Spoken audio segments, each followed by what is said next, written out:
Bom, a consolidação das leis trabalhistas completa este ano 80 anos. O Correio Debate foi conversar com um especialista em direito do trabalho para falar das conquistas alcançadas ao longo dessas décadas. Rafaela Leite. Instituída pelo presidente Getúlio Vargas na década de 40, a consolidação das leis do trabalho é um instrumento que equilibra o trabalhador e o empregador. Aqui comigo, Rodrigo Dalboni, ele que é advogado, especialista do direito do trabalho e previdenciário. São quase 80 anos. Ao longo de todo esse tempo, muitas histórias, muitas conquistas? Exatamente. Veja bem, como você mesmo mencionou, 80 anos de uma história, né, que vem se consolidando, que vem se formando, é a consolidação das leis do trabalho, a CLT, que é o nosso instrumento que regula as relações entre os trabalhadores e os empregadores. É aquele instrumento que faz uma equalização dos direitos do trabalhador e também do empregador. E aí, por que a importância dessa data? Nós, como você mencionou, estamos completando 80 anos agora em maio, e essa data ela revela muito para a industrialização, para o comércio, para todos os ramos e atividades profissionais no Brasil. Pois a CLT ela visa fazer com que o empregado saiba quais são os seus limites legais e o empregador também, né? Todos têm que entender que têm direitos, mas também têm obrigações a cumprir no trabalho. Desde a publicação, a CLT sofreu algumas alterações que representam em sua trajetória. Dentre as mais recentes, uma que todo mundo, né, conhece, que é a chamada reforma trabalhista. Gostaria que você falasse um pouco para a gente sobre isso.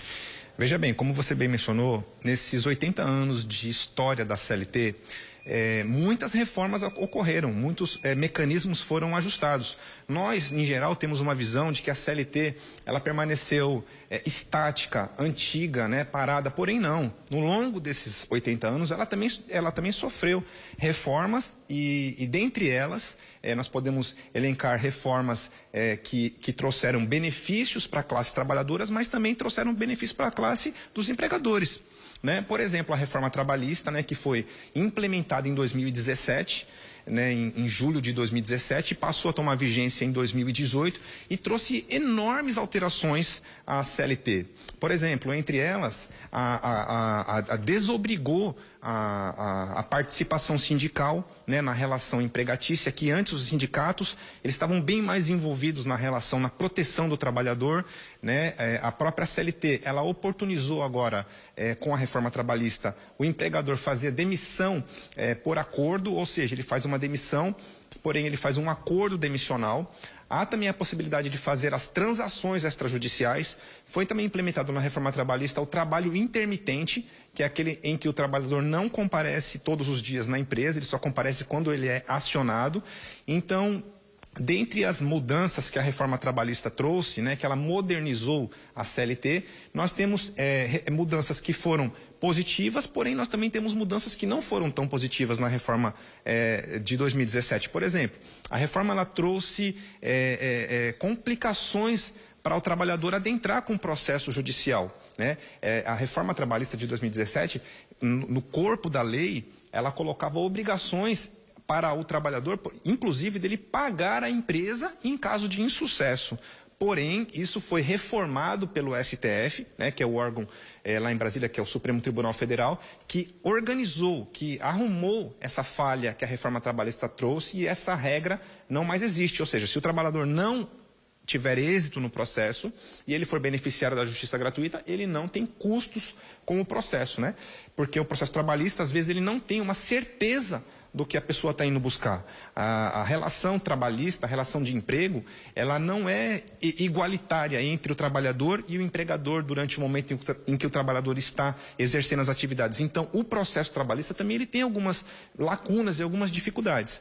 Entre essas mudanças que a gente pode trazer a possibilidade agora também do empregado fazer a negociação das suas horas, negociação de férias, né, de período de férias, e também a redução da carga horária do período do intervalo, né, porque agora é oportunizado, é possibilitado que o empregado reduza a quantidade de horas do seu intervalo, e também a questão da manutenção dos direitos da saúde do trabalhador, que a reforma trabalhista ela trouxe esses implicadores. Nós estamos no mês dedicado à mulher e a gente conversava e você me falava nos bastidores que na próxima quarta-feira, dia 8, vai ter o lançamento de uma mini reforma do trabalhista, como é isso? Exatamente. As nossas perspectivas para os próximos 5 anos ou para os próximos anos no direito do trabalho são bastante promissoras e são bem mais positivas do que antes. Foi inclusive informado, né, pela ministra Aniele Franco, que será lançado agora no dia 8 de março, que é o Dia da Mulher, Dia Internacional da Mulher, uma lei que vai tratar especificamente sobre o direito de equalização, de igualdade salarial. Nós temos já na Constituição Federal, no artigo 7º, um trecho que diz que a remuneração ela tem que ser igualitária para homens e mulheres. Porém, a CLT não continha este dispositivo, não tinha esse dispositivo na CLT. Então, vai ser lançado agora no dia 8 de março essa lei, vai ser apresentada no Congresso Nacional para que seja alterada a CLT, fazendo incidir um artigo específico para que a remuneração da mulher e do homem para trabalhos iguais não seja diferente. Então, as nossas perspectivas para os próximos anos com o novo governo são bastante positivas. Nós, inclusive, estamos sabendo de uma possível nova reforma trabalhista que traga o ajuste daquilo que não foi feito em 2017. Então, nós temos um olhar bem favorável para os próximos tempos para o trabalhador. Acreditamos na necessidade de uma lei trabalhista forte, justa e equânime. E agora, 8 de março, o lançamento dessa lei em favor das mulheres é mais do que justa e equânime. Que bom, né? A gente está precisando de boas notícias, né? Essa semana, no caso, na semana passada, houve aí o aumento da gasolina, do combustível, então o trabalhador, né, a gente está no mês de março, o carnaval passou há pouco tempo, então diz que o ano só começa oficialmente depois do carnaval, então ter uma notícia como essa é algo que traz uma luz no fim do túnel. Exatamente, é uma luz no fim do túnel, em especial nesse tema, né, que é um tema que é tão importante, que é a igualdade do trabalhador. Não importa se ele é negro, se ele é branco, qualquer raça, qualquer etnia que ele tenha, ou se ele é homem ou mulher. O importante é o que aquela pessoa representa para a empresa e os direitos têm que ser iguais. Muito bom. Obrigada pelas informações e esclarecimentos. Rafael Leite, para o Correio Debate.